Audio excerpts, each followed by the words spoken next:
Good afternoon, everyone.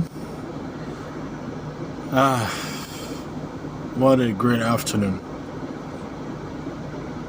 The other time, in my last video, I did promise that I was going to send the full, a video about the full topic that I delivered at the Caleb British International School, Lekki, on mental and emotional well-being. That speech I gave there was, modified because there are children there, and of course you got to kind of be children suitable. But this is the full topic that I was talking about. It's about relationships,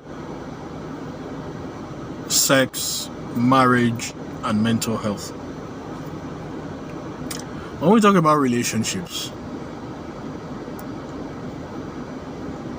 many of us seem to forget or may be oblivious of the fact that generally when we talk about relationships, we're dealing with human beings.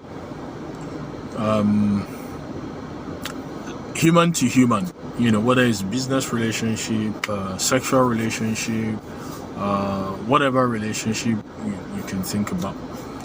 So if we're dealing with human beings, the reason I say we probably are oblivious that it actually takes place between human and human, generally speaking, is because how many of us have sat down to think for a minute of two things I'm going to talk about now? First, what is the mental and emotional well-being of the person you are dealing with? The person you are entering into a relationship with, the person you are already in a relationship with, what's their mental and emotional well-being? Have you considered that? That's the first bit. The second bit, flowing from the first one, is what are you doing to help improve their mental and emotional well-being? And what are you not doing to help improve their mental and emotional well-being? Or better still, should I say, what are you doing that negatively affects their mental and emotional well-being?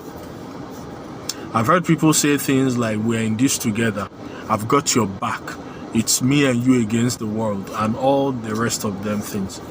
But are you really doing that if you are not considering their mental and emotional well-being and how what you do or not do impact, whether positively or negatively, on that person's mental and emotional well-being? I want you to think about that. Think about it for as long as you want and begin to, build it back and see what you can do around that. Perhaps you might have identified one or two things that you need to correct. But however, that brings me to the next thing I want to talk about. And that is me exploring 6 things. And those 6 things, we're going to put 3 on the right and 3 on the left. Or if you like, 3 on the left, 3 on the right. Yeah. The first one is perception. Now, all these 6 things I'm talking about are very crucial because they affect how we think, how we feel, and how we act. And you will see when I begin to bring everything up and connect them for you. So the first one is perception. You might ask yourself what perception is. But Cambridge Dictionary is an English word for starters. Cambridge Dictionary defines perception to be the awareness or ability to be aware of something through your senses or something like that. You can check it out to get the full definition. but something around that. So in other words, perception is done with your senses. So your senses, then what are your senses? What would we call your senses? Some people will say gut feelings. Some people will say experience from before.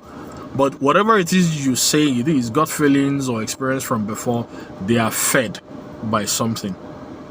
And some of the things that could easily feed someone's perception is trauma.